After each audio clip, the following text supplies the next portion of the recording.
याकूब लाबन के घर पहुंचता है। और याकूब आगे चलकर मशरकी लोगों के मुल्क में पहुंचा, और उसने देखा कि मैदान में एक कुआं है, और कुएं के नजदीक भेड़ बकरियों के 3 रेवड़ बैठे हैं, क्योंकि चरवाहे इसी कुएं से रेवड़ों को पानी पिलाते थे, और कुएं के मुंह पर एक बड़ा पत्थर धरा रहता था। और जब सब रेवड़ वहां इकट्ठे होते थे, तब वो उस पत्थर को कुएं के मुंह पर से ढलकाते और भेड़ों को पानी पिलाकर उस पत्थर को फिर उसी जगह कुएं के मुंह पर रख देते थे। तब याकूब ने उनसे कहा, ऐ मेरे भाइयों, तुम कहाँ के हो? उन्होंने कहा, हम हारान के हैं। फिर उसने पूछा कि तुम नहूर के बेटे लाबन से वाकिफ हो? उन्होंने कहा, हम वाकिफ हैं। उसने पूछा, क्या वो खैरियत से है? उन्होंने कहा, खैरियत से है, और वो देख उसकी बेटी राखिल भेड़ बकरियों के साथ चली आती है। और उसने कहा, देखो अभी तो दिन बहुत है और चौपायों के जमा होने का वक्त नहीं, तुम भेड़ बकरियों को पानी पिलाकर फिर चराने को ले जाओ। उन्होंने कहा, हम ऐसा नहीं कर सकते जब तक कि सब रेवड़ जमा न हो जाएं। तब हम उस पत्थर को कुएं के मुंह पर से ढलकाते हैं और भेड़ बकरियों को पानी पिलाते हैं। वो उनसे बातें कर ही रहा था कि राखिल अपने बाप की भेड़ बकरियों के साथ आई, क्योंकि वो उनको चराया करती थी। जब याकूब ने अपने मामू लाबन की बेटी राखिल को और अपने मामू लाबन के रेवड़ को देखा, तो वो नजदीक गया और पत्थर को कुएं के मुंह पर से ढलकाकर अपने मामू लाबन के रेवड़ को पानी पिलाया। और याकूब ने राखिल को चूमा और चिल्ला चिल्ला कर रोया। और याकूब ने राखिल से कहा कि मैं तेरे बाप का रिश्तेदार और रिबका का बेटा हूं। तब उसने दौड़कर अपने बाप को खबर दी। लाबन अपने भांजे की खबर पाते ही उससे मिलने को दौड़ा और उसको गले लगाया और चूमा और उसे अपने घर लाया। तब उसने लाबन को अपना सारा हाल बताया। लाबन ने उसे कहा कि तू वाकई मेरी हड्डी और मेरा गोश्त है। सो वो 1 महीना उसके साथ रहा। याकूब राखिल और लिया की खातिर लाबन की खिदमत करता है। तब लाबन ने याकूब से कहा, चूंकि तू मेरा रिश्तेदार है, तो क्या इसलिए लाजिम है कि तू मेरी खिदमत मुफ्त करे? सो मुझे बता कि तेरी उजरत क्या होगी।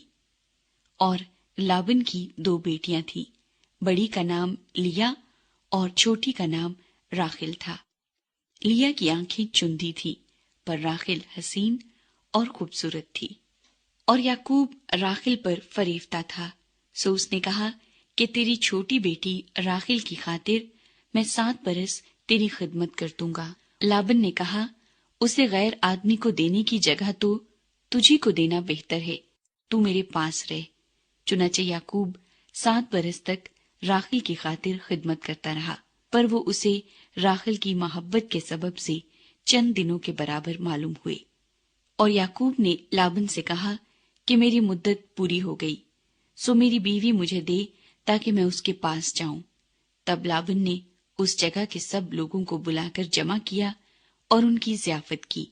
और जब शाम हुई तो अपनी बेटी लिया को उसके पास ले आया, और याकूब उससे हम आगोश हुआ। और लाबन ने अपनी लौंडी जिल्फा अपनी बेटी लिया के साथ कर दी कि उसकी लौंडी हो। जब सुबह को मालूम हुआ कि ये तो लिया है, तब उसने लाबन से कहा कि तूने मुझसे ये क्या किया?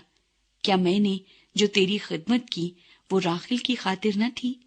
फिर तूने क्यों मुझे धोखा दिया? लाबन ने कहा, हमारे मुल्क में ये दस्तूर नहीं कि पैलौठी से पहले छोटी को ब्याह दे। तू इसका हफ्ता पूरा कर दे, फिर हम दूसरी भी तुझे दे देंगे, जिसकी खातिर तुझे 7 बरस और मेरी खिदमत करनी होगी। याकूब ने ऐसा ही किया कि लिया का हफ्ता पूरा किया। तब लाबन ने अपनी बेटी राखिल भी उसे ब्याह दी और अपनी लौंडी बिल्हा अपनी बेटी राखिल के साथ कर दी कि उसकी लौंडी हो। सो वो राखिल से भी हम आगोश हुआ, और वो लिया से ज्यादा राखिल को चाहता था। और 7 बरस और साथ रहकर लाबन की खिदमत की। याकूब के बच्चे। और जब खुदावंद ने देखा कि लिया से नफरत की गई, تو اس نے اس کا رحم کھولا، مگر راخل بانجھ رہی، اور لیا حاملہ ہوئی اور اس کے بیٹا ہوا، اور اس نے اس کا نام روبن رکھا، کیونکہ اس نے کہا کہ خداوند نے میرا دکھ دیکھ لیا، سو میرا شوہر اب مجھے پیار کرے گا۔ وہ پھر حاملہ ہوئی اور اس کے بیٹا ہوا، تب اس نے کہا کہ خداوند نے سنا کہ مجھ سے نفرت کی گئی، اس لیے اس نے مجھے یہ بھی بخشا، سو اس نے اس کا نام شمعون رکھا۔ اور وہ پھر حاملہ ہوئی اور اس کے بیٹا ہوا، تب اس نے کہا کہ اب اس بار میرے شوہر کو مجھ سے لگن ہوگی، کیونکہ اس سے میرے 3 بیٹے ہوئے، اس لیے اس کا نام لاوی رکھا گیا۔ اور وہ پھر حاملہ ہوئی اور اس کے بیٹا ہوا، تب اس نے کہا کہ اب میں خداوند کی ستائش کروں گی، اس لیے اس کا نام یہودا رکھا۔ پھر اس کے اولاد ہونے میں توقف ہوا۔ اور جب راخل نے